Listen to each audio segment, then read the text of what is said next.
Yes. Hvad skal vi starte med? Skal vi starte med den der hyldeblomst? Lad os få det lort overstået. Ja. Jamen, hyldeblomst fra Vildmose. Kyst til kyst. Ja.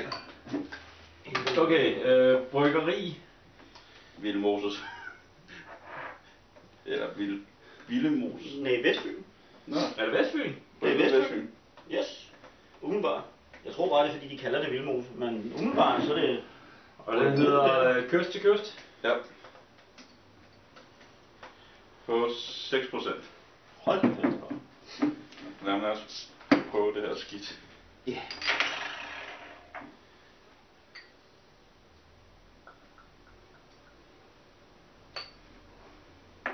Det er næsten som pæne eller sådan noget. Jeg kan godt lugte det.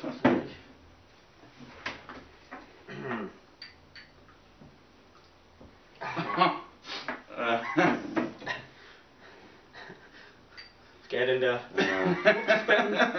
Ja, meget lys i det. Meget prøv at lugte til den.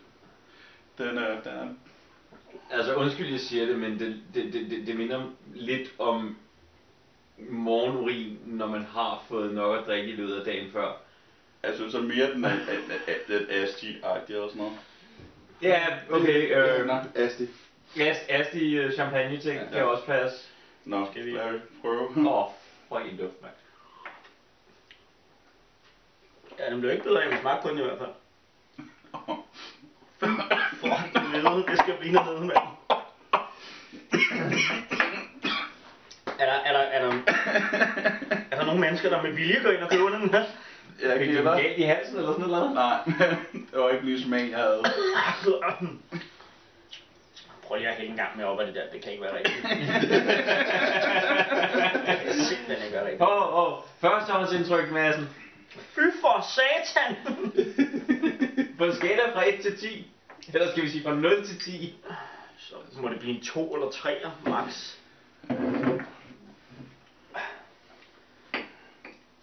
Den stikker endnu værre nu, synes jeg. Hvad med dig, Johnny? Jeg må også være nede i de der 2-3 stykker? 2-3 stykker. Jeg giver den en 2'er. Jeg tror faktisk, at jeg har prøvet noget der bag sådan. Hvad med dig? Jeg må have defekte smagsløg, for jeg giver den en 4. Så lige... Altså, nu er jeg så glad for alle de, peanuts, jeg har spist, fordi det smager rent faktisk nogenlunde godt, så jeg giver den også en 4. Når man har spist peanuts. Så det er en peanutøl. Jeg har noget peanuts, hvis vi prøver. Der er ikke særlig mange tilbage dog. Men den der duft. Den bliver ikke bedre. Ja, jamen, det er også det, jeg tror, der slår mig ud. Det er den der... Den lugter jo absolut ikke godt. Nej. Jeg synes, at efter man har smagt den, synes jeg faktisk, at lugten bliver værre et eller andet sted. Den er sådan, ja. En virkelig sur lugt. Nå, en eftersmag. Jeg synes til gengæld, den er sådan ret... Den er ikke meget vedhængende. Nej, den forsvinder ret hurtigt. Det er ret rart. Ja. Den er ganske vist kort. Den er kort. Ja. Jeg vil sige, der er stort set ikke nogen eftersmag, som jeg kan bedømme den. Lad være bøvs. Ja, slå bøvs. Tro mig. Ja. Okay, så kommer eftersmagen. Åh nej. Uha. Uha, møkke. Det var ikke en god... Det var ikke sjovt. Så... Vi har i hvert fald ikke fundet den næste festbajer af den. Nej, det har vi ikke. Der er pris 11 kroner lige normal pris 20. Det er den ikke værd. Den har ikke nogen af priserne værd. Nej, det er den ikke. Det jeg håber ikke, det er standard for resten af dem der, så bliver det en lang aften. Nå. Ja, skal vi prøve at kigge på... Vildmose Alen. Ja. Hvad var det, du sagde? Det var på noget lakrids. Det er brun farin og lakrids. Gæret med overgær. Med overrasen af gærten. Fuldstændig, det bare... Så det er igen Vestfyn på Det er igen Vestfyn, ja. Og den er Så sådan noget ale. 5,2%. Og du sagde 5,2? Ja. 5,2. Og den hedder bare... Vildmose Ale. Det er også derfor, den mindst holdbar til 1913. Eller 10.4.15. Men hvorfor 1913? Det er bryggerikoden. Ja. Der står også en på den anden. På den der. Nå. Lakrids. Sebastian siger noget ret. Den bliver ved med at komme tilbage, den. Den ved med at komme tilbage? Jeg er glad for, at jeg ikke har bøvset i Den noget. der hyldeblomst der. Jeg er normalt glad for hyldeblomst, men ikke øl og hyldeblomst. Nej. Det er ikke to ting, der hører sammen. Det er lidt ligesom Dennis Leary og Once for Bladder Infection, Once for Getting Drunk. Cranberry Ale. Den er noget mørkere, den her. Ja, den lugter også bedre, vil jeg sige. Betydeligt. Den lugter bare lidt skandøl. Primært i hvert fald. Men det virker ikke som om, der er lige så meget kulsyre den her, som der var i den anden. Nej. Men den har sådan lidt mere sådan krop i lugten. Ja. Anden var bare bitter, den her med sødlig øllugt. Nå, skal vi prøve Jamen, ned med staset. Ja.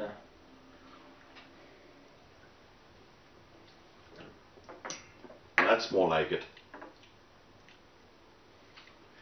Så det smagte af øl. Det smager rigtigt. Eftersmagen er til gengæld ret meget lakrids. Ja. Ja. Men du får også det er ligesom om, ikke på en ubehagelig måde. Nej. Når du smider den ind gennem munden, så kan du faktisk godt ligesom smage det der brun farin. Synes jeg sådan lidt i det. Og så er det, men meget bedre den der. Ja. Meget bedre. Den tager vi en mere af. Men altså, godt lide, smagen er også meget ølagtig, så det der lidt brun farin. Og så bagefter kommer der bare den her lakrids, der sådan omklamrer tungen. Ja. Det er en ret behagelig oplevelse. I hvert fald oven på den anden. men oven på den anden, der er det også løgn og også en behagelig oplevelse, ikke? Det er jo Definere behagelige oplevelser, altså. Det er sådan lidt, får du i Gaza så en dag uden bomber en behagelig oplevelse. Ja. Det er sådan lidt. Men ja. Men et førsteårsindtryk. Den er god behagelig. Altså, den er god, men det vil ikke være en... Jeg tror ikke, den bajer, jeg vil drikke mange af. Men altså, til mad er den god. Altså, hvis du sipper til den, får du meget mere lakridsmæng med det samme. Jeg ved ikke, vi prøvede bundet den begge to igen. Nej, jeg tog den af to. Jeg tog den af to omgange. Men hvis du suger den ind, så er det jo gravet, så er det ligesom noget lakrids jo. Ja, altså hvis du virkelig stille sipper, altså bare de her små ting, virkelig lakridsen, der kommer først. Jamen det er sådan en, det er en hyggebajer. Som du tager sådan stille og Det er sådan okay lakrids, det er ikke verdens bedste lakrids, men den er okay. Ja, Jeg har svært ved at sådan... Lakrids eftersmagen, jeg kan ikke rigtig finde ud af om... Matroshat? Okay, en ting er det i hvert fald ikke. Det er ikke piben. Det er ikke skumfidul. Nej. Det er heller ikke lakridspiben. Nej, det er noget... Men det er noget, ja... Men godt, man smager, når man sipper den, er der meget mere lakrids med det samme. Nu er det meningen, det skulle have været lidt... Jeg tror faktisk, det er meningen, der skulle have været mere lakrids i. Må jeg lige prøve at se flasken en gang, om der egentlig er bundfald i? Det er ikke det. Så er det der hyldeknald der. Det var hyldeknaldet. Ja, tillykke. Meget mørk flaske. Hallo! Jo, men jeg var mest spændt på at se egentlig om... Nej, sgu noget. Nej, det ser ikke så ud.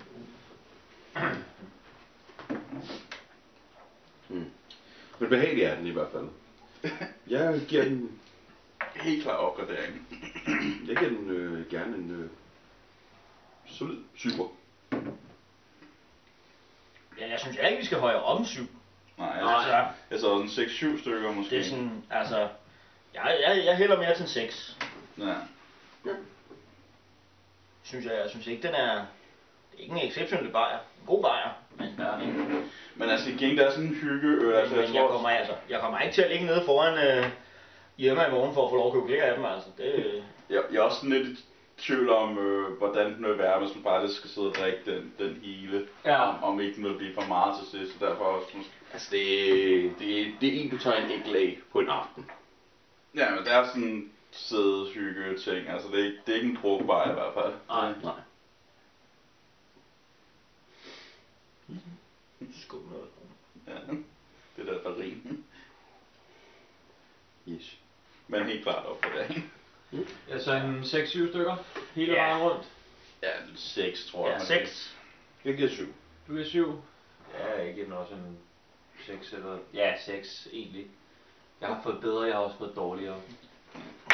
Hyldeblom! Ja, for eksempel. Det er ikke skæbnenskab. Men altså så håbe på, at vi startede med den dårligste. Hvad var prisen? Den var vel også de der 11 kroner Ja, eller den 20 samme. kroner. 11 den her uge, 20 normalt. Ja. Jeg vil sige, at tilbudsprisen er god nok. Ja, for den der. Ja. Ja. Jeg tror, Ja, det- godt, altså en sjældent gang imellem efter smag og behov, kunne man måske godt finde på at købe den til en 20, de der 20 kroner også. Men, Ja. men det er ikke en, man køber hyppigt. Men jeg sidder og tænker lidt over, hvad mad man kunne spise til den der.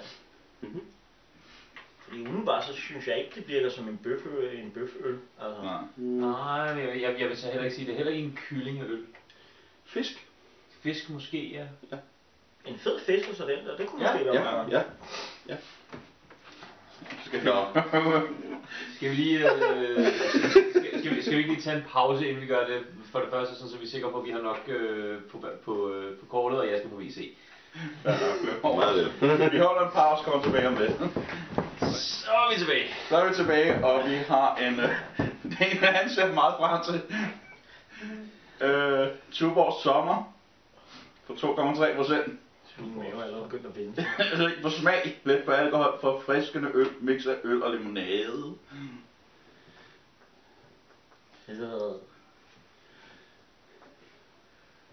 Ja. Det var Og nu bare åbne. 2,3%. Ja, med masser af citron i, lyder det så.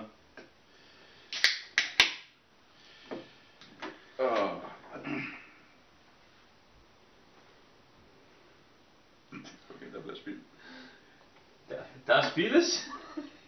En ledersmag. Eller farve. Den, Altså dåbs er ikke lavet til at hælde op i shotglas med. nej, det er det ikke.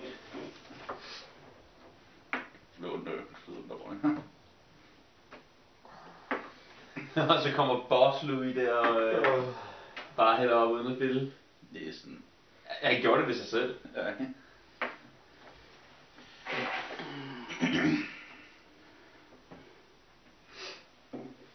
Den lugter ikke af øl i hvert fald. Det lugter mere sådan citron, sodavand. Den dufter sådan noget limonade, den der vand, citronsaft, sukker og så Ja. bund, ikke? Og den er bare fesen piskus, ikke? Den er...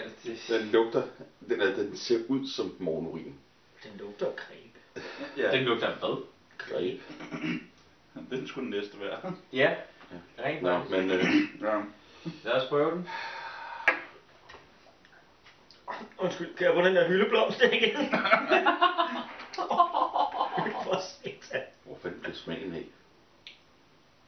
Den var i mit glas åbenbart. Jeg kan Ej, også fordi jeg har sagtens- også fået noget af den. Ja, jeg vil sige, jeg kan også sagtens. Ej, Der er meget af det der citronsmag i hvert fald. Ja. satan i hede hule og så krølsop, mand. Nu siger han, at tager et glas til. Ja, vi har gjort med alle de andre. Det kan jo umuligt blive med at smage lige dårligt jo, altså. Det er da helt... Og nu startede det på bunden før. Jeg Det er helt mand. jeg tror faktisk på et visse punkt, at jeg foretræder en frem for hyldeblomsten. Altså, jeg vil Jo, men husk lige på procenterne. Du har Ja. jo pisset dig selv ihjel, før du når noget af den verdensnærvige stiv. Ja, det er selvfølgelig rigtigt. 2,36%, så den anden er den mindste stiv af. Prøv at se vandet. Det er den endnu bedre. Okay, der kan jeg smage limonaden. Jamen, Det smager jo af limonade. jamen ikke så meget andet. virkelig ikke smagen af øl i det der i hvert fald, men der står så Altså heller lige ikke. Altså. anelse bitterhed af humlen, men... Men okay, der er også kun 2,3% is, eller også. Børneting. Ja. Det er en kvindeting. Ja. Og kvinder vi ikke kender i hvert fald. Jeg kender nogle enkelte. Der ikke kan drikke øl. Må jeg prøve at se den der? Som vil formentlig være helt glad for det der. Nå. Det var i hvert fald en definitiv skuffer. Ja, det var det. Jeg tror bare, at den mildere, desto mere du har drukket din smagsløg, den harmet eller sådan noget. Det er sådan noget lignende. Også bare, nu forventer man ikke længere en øl. Altså, når man begynder at forvente smagen. Det her, det er citronsaft, altså. Ja. Ja. Hvorfor helvede er der johannesbrødkernemel i det lort her? Nu stopper I. Har de prøvet at give den fiber? Åbenbart. Men det er da altid rart, at det er naturlig citronaroma i forhold til alle de unaturlige citronaromaer, der findes på markedet. Shit, for dumt, mand. Men jeg synes, altså egentlig smagen på nogle punkter var bedre end hyldeblomst, men stadig som øl Nej. er den rangeret lavere op, tror jeg. Ja. Eller en leak, nok egentlig. Nå, Ja, så det bøger vi gav er den af. 2-3 stykker, den har fået af... Så nok. Jeg vil godt give den en 3'er. Den har en frisk smag. Ja, så den er Og hele vejen over. man vender som en lille smule til den for nogen. Nej. Det kommer så ikke. Nogen gør. Du er fuldstændig ret igen. Ja, måske 3. Jeg siger, man kan vende sig til meget, men... Nå. Skal vi tage den anden limonade, nu vi er i gang med Ja, limonade? det synes jeg. Så har vi lidt noget at Eller sammenligne med? Ja. Jeg vil have på en pause bagefter, og så lige få rettet vores smagsløg. Ja. Ja. Så stemmer jeg på Falcon. Og det er en Royal Grapefruit Sandy. Også.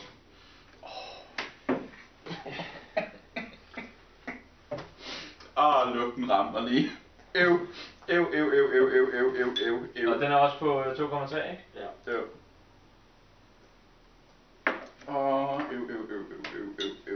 Den ser jeg ikke frem til.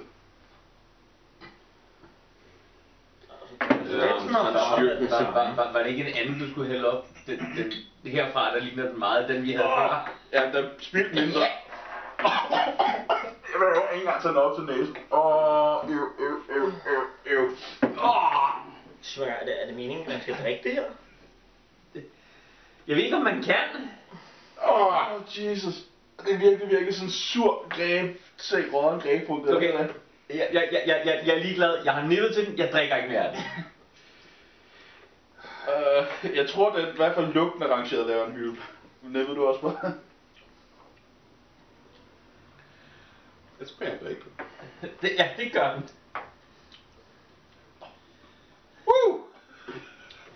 Det er ret så fint. Ja. Nå, ned med den. Ja, desværre skal den jo ned. Kan jeg få en ske til min grapefruit?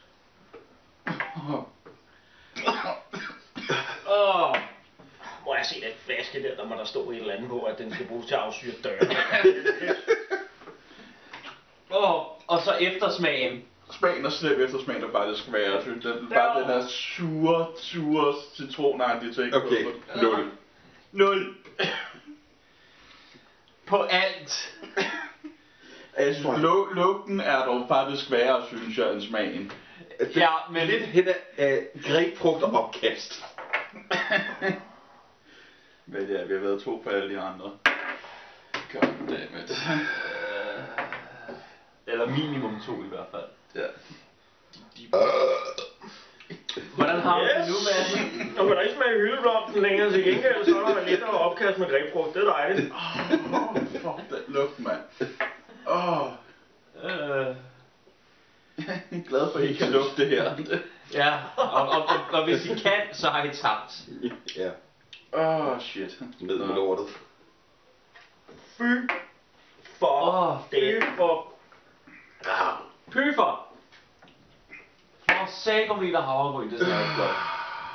Okay. Jamen, Jeg tror, vi smagstøj larmet nu. Vi er gået hjem. Fuck det. Okay. Skal vi holde her for... Jeg giver den bare 0. Er vi enige om en 0 her? Nej, for jeg ved, der findes slemmere ting, så jeg er nødt til at give den et 1-tal. Jamen, det er også så... Fordi jeg ved bare, der findes ting, der er slemmere. Ja. Jeg har smagt kirsebærøl. Ja, okay, så vi giver den en etter. Men synes jeg, en irsk sæbeøl, jeg har prøvet tidligere, synes jeg på nogle Irsk punkter. sæbeøl? Ja, det smagte af sæbe. Det skulle den ikke, men det gjorde den. Okay. Jeg tror faktisk, den er værre på nogle punkter, så det må være en... Det blev drikkelig efter, jeg gav den Tabasco. Tabasco og øl bør ikke blandes for at få en øl til at smage bedre. Nej.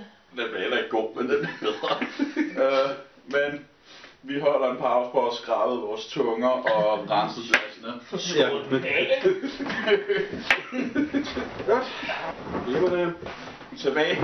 Næste levende billede af en død øl. Jeg får forhåbentlig ikke død. Prøver i den her gang en Falcon eksport fra Falkenberg. Falkenbjerg Bryggeri. Ja. På 5,2%. Der er en svensker. en svenske, der vinder. Og du sagde 5,2. 5,2. Don't drink and drive.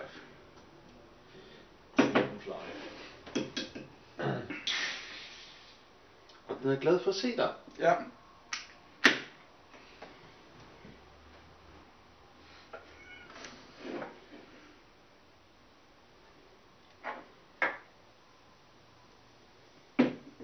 Meget glad for at se dig. Det vil gøre det bedre. Nej.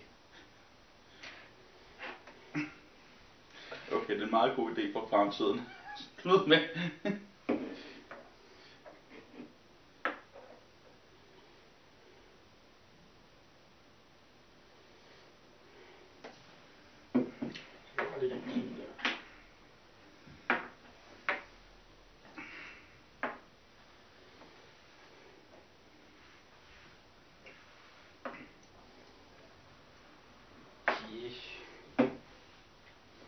Se, den ligner da det mindste en øl. Ja, det gør den. Og Dufter som en øl. Dufter af øl. Og min sanden, den smager øl. Så er det sgu nok en bæver. Ja. Ja. Hvis det ligner en øl, lugter af øl, og smager af øl, så er det en bæver. Ja. Den er faktisk ret mild i smagen. Ja. Ja, det er, det er også en af de ting, jeg altid godt har kunne lide ved den. Ja. Altså, Taget betragtning af, at det er en af de hårdsparkere, så er den faktisk ret behagelig i smagen. Ja. den er sådan lidt blød og lidt rund inde. Ja. Men altså også det, at den er på 5,2, og den ikke smager som en 5,2. Det er en snydebajer. Ja, det er en skydebar. Snyder! Potentielt farlig. Ja. Wow, jeg spildte ikke. Nu spiller jeg det helt. Jeg spiller ikke!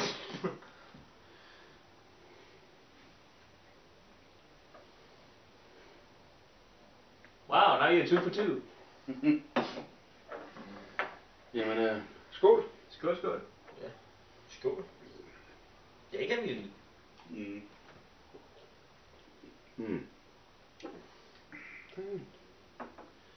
Rigtig behageligt sag. Ja. Den får en solid 6'er for mig.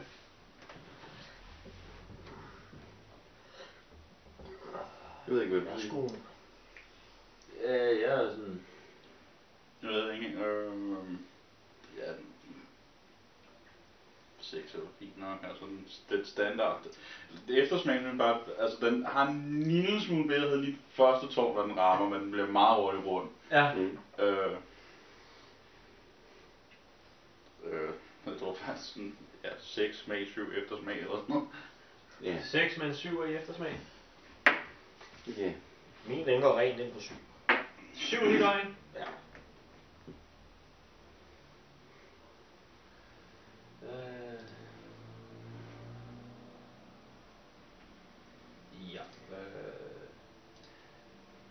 Jeg fører det ordentligt ind i skemaet, når vi har når vi har videoen klar.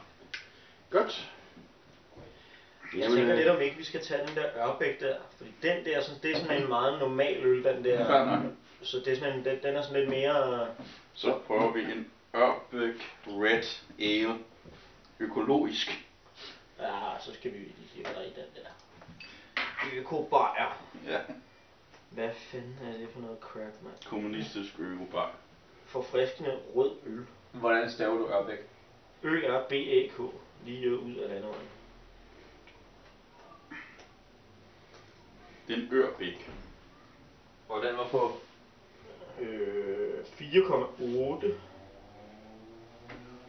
Så er næsten almindelig pilsner. Og det er simpelthen økologisk humle, og så er det vand, der pumpes op få meter fra Ørbækkildens udspring. Fancy skal det være. Ja, fancy. Var det også noget specielt til? Nej, Ikke rigtigt. overhovedet faktisk ikke andet end det er Det skulle være på irsk. økohumle. Og lavet på irsk vis som vand. På Sådan, så det er en dansk øl, der prøver at være irsk. Greben er der stadig. Jeg tror også, det første er rigtig alvor har siddet på åbnet øl og shotglas. Se hvor rød den er.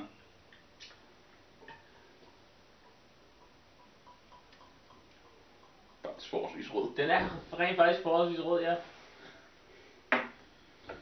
Kommunist. Økobajer. En kommunistisk økobajer. Den har ellers en meget behagelig Se lyd. hende. Den lugter mærkeligt. Den lugter noget bærværk i den her. Ja. Synes jeg. Du skal kun hælde til kanten, når du er det okay? Ja.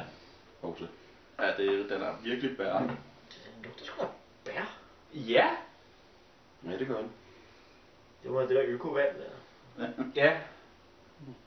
Nå, men lad os prøve en øko-kommunistisk bærøl.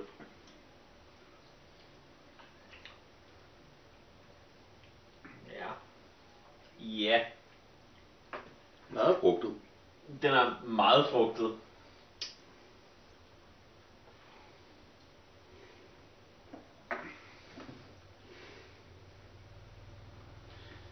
Jeg synes faktisk, der er en lille smag af lakrids i den også. Eller andet. Ja, den er meget... Så meget en lakrids. smule røget. Ja, en smule røget, og så lakrids og bær. Jeg synes, den lugtede klart mere af bær, den smager af det. Ja, men der er sådan lidt det der hint af det.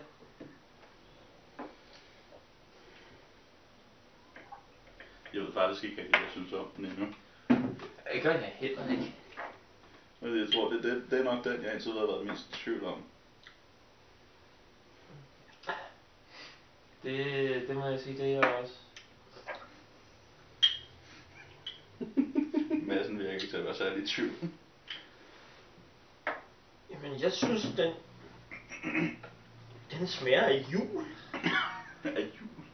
Jamen, sådan lidt det der, sådan lidt det der, sådan lakrids og sådan lidt bær og sådan noget. Sådan, på en eller anden måde minder den mig om jul. Jeg ved ikke lige hvorfor. Så den vil være en god julebajer? Nej, det vil den bestemt ikke. Den vil være en herregod bajer, hvis man konstaterer, at den er der, og så lader den stå og finder en ved siden af i stedet for. Så længe det bare ikke er hyldeblomsten. Jeg tror faktisk, som et eller andet madbajer, måske faktisk til julemad, kunne det godt være en måde, okay. Ja. Mm. Jeg synes, den... Jeg tror godt, at sådan en jeg god ved gang flæskesteg ved siden af, med sådan en der ved siden af, ville ikke være helt dårligt. Umiddelbart, så tror jeg bare, at den vil for meget. Altså, Ja. det er sådan... Ja. Men den er... Men det er helt klart en del, altså jeg kan ikke se mig selv sidde og drikke sådan en alene. Nej, det er en deløl. Det er... Nu er den så også ret stor, altså man selv bare en almindelig er jeg ikke sikker på. Altså det vil nok være sådan forholdsvis små. Altså, glas af den. det er næsten som en lille flaske vin, som du sidder og sådan Ja. den op til et par folk, og så sidder man og spiser noget god mad, og så sutter den stille og roligt i sig. Ikke engang det, fordi det store sådan skulle svare til 1,6 genstand. Ja, Okay. Det er 4,8%. Hvor meget væske er der i den? Prøver jeg at finde. Hallo. Er der noget hæsk i? Ja, åbenbart. Jeg har haft drukket for meget øl. Jeg har 50 cl. Okay.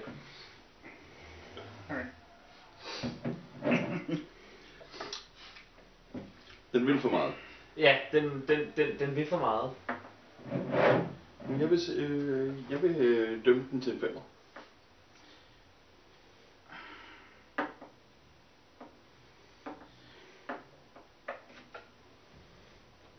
Jeg sidder også og overvejer 5, men jeg ikke. Men jeg tror faktisk nok en 4-5 stykker måske. Altså, jeg giver den 4,5.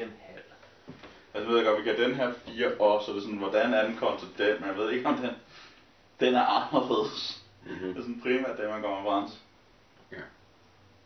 Så jeg giver den en 5'er, fordi at den taler til min smagsløg.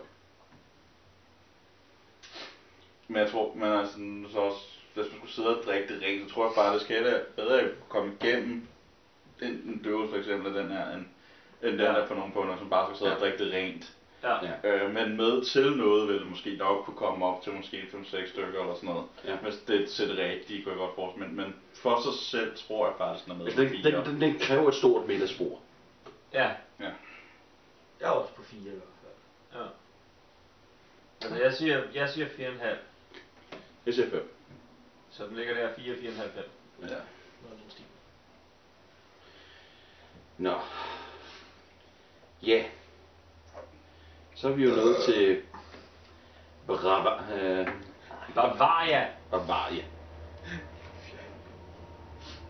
Han skal have en... Ja, Bavaria, så kan vi få lidt op. Det er en premium beer. Brygget med pure mineral water from our own spring. Ja, Ikke vores, deres. Har de naturkilder i Holland? Åbenbart.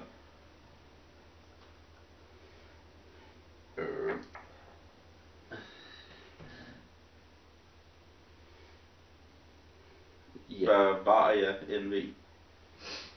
Brygget og tappet af Bavaria NV i Holland. Importeret af Coop i Danmark. Ja. Meget på egentlig. 5%. 5%.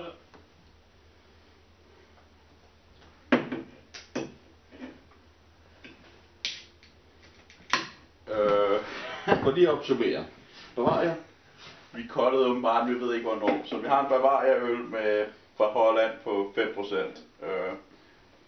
Meget gul farve. Dufter behageligt. Øllugten faktisk en lidt sød øllugt. Mm. Ja. Nå, lad os prøve. Og for satan, man kan man dog smage, at det er mineralvand. Ja. Ja, virkelig.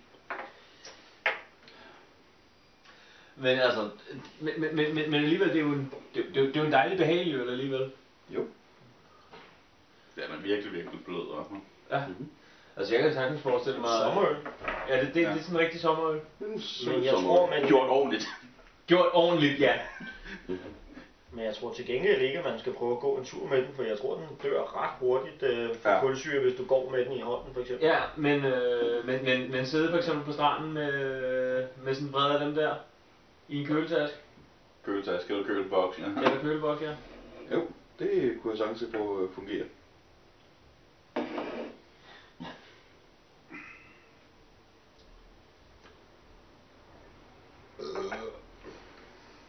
Men det er ikke en vandring... Det er ikke en vandrøl, nej. Det er formentlig... Jeg synes bare ikke, at den smager noget. Det er også det, som der skal. Nej, den smager ikke rigtig af noget, men alligevel så... Først så tog jeg jo noget andet, så allerede var den falmet. Ja. Altså, det er ikke den store smagsoplevelse. Nej, det er det ikke. Jeg tror faktisk, at den grund kommer den for mig nok også ned på en 4 eller sådan noget. Altså, jeg er lige ved at give den en 3'er. Netop fordi Nummerne det er, at jeg skal lige simpelthen miste endnu mere smag. Fordi så går det da først helt galt. Så ender der noget, den slet ikke smager noget som helst. Jamen, altså, hvis den gør det, så er den i hvert fald helt nede på en 3'er for mig. Men det er ikke fordi, det er jo Men altså, det er ikke fordi den er ubehagelig. Nej, men der er bare ikke sådan smagen i den. Ja. Hvis man bedømmer smagen. Stabiliserede den så? Altså.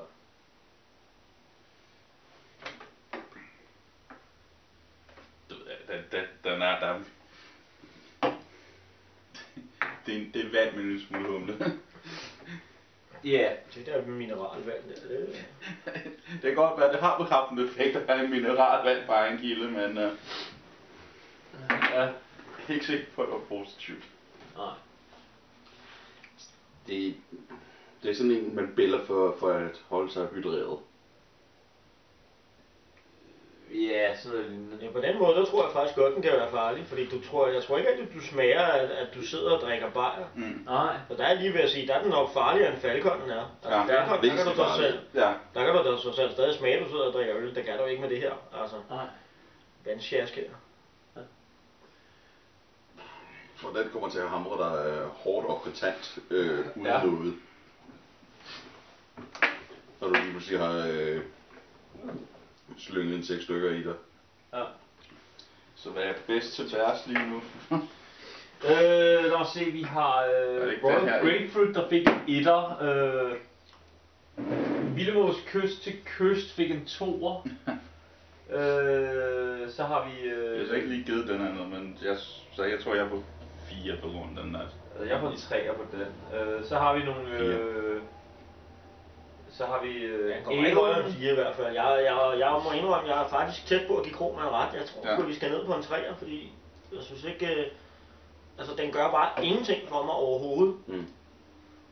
Altså, den giver mig ikke nogen dårlig oplevelse, men fordi den giver mig faktisk ikke rigtig nogen oplevelse overhovedet. Alen var vist... ja, det er sådan deromkring, og så er det så Falcon sidst.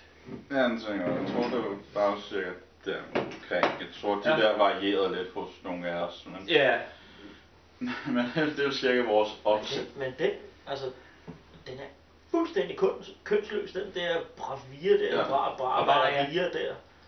Bavaria eller et eller andet, mand. Bavaria. Jeg kan ikke engang udtale lortet, mand. Så kønsløs er den, mand. Ja. Men,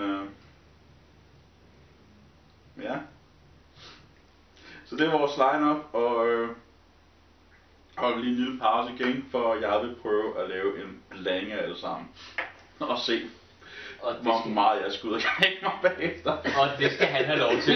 Det er altid sjovt. Så er vi på sidste ombæring. På den sidste tår. Den og ser... blandingen.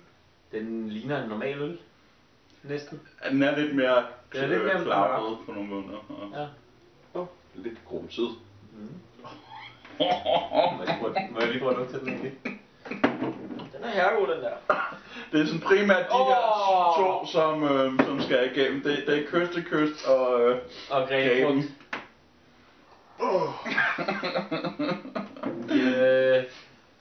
Johnny, det var rart at kende dig. Gør lige plads, så han kan komme ud og knække sig, hvis det skal være. Det går. Gud. Don't smell it, just drink it. Men det glas der, jeg er iskoldt. Det skal der prøves, det der. Den dufter dejligt af greb. Ja. Og hyldeblomst. Jeg kan absolut ikke smage andet end greben i det lort der.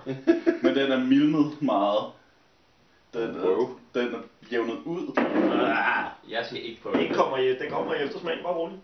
Så kommer greben tilbage. Greben er ikke død. Jeg springer pænt over. Skal se det. Men du kan ikke smage noget som helst andet end greben i den. Altså. Jeg synes, der er lidt andet end den. Altså, den smager ikke af greben rent, synes jeg. Jeg kan kun smage greben. Det kan også være, at min smagsløg bare er blevet larmet. Ja. Fordi for mig var den faktisk ikke... Jeg foretrækker den der blanding, end jeg foretrækker de to alene, hver for sig alene. Ja. Faktisk. Ja. Nå. Men i hvert fald en ting her, det er, at vi får sikkert meget sjov af at skulle gøre det af med resterne. Nå, hvem kan vi lokke til at drikke de her to? Det er ikke mig. Skal vi bare tage overbro? Jeg har sådan en herregod ven, den hedder håndvask.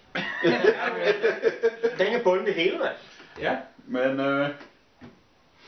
Men ja, det må være det for den her gang. Vi vender tilbage på et eller andet tidspunkt. Så kan du lære det. Så vidt vi overlever, så vender vi tilbage en anden gang, når vi får det her til at fungere. Yes. Hygge hejse.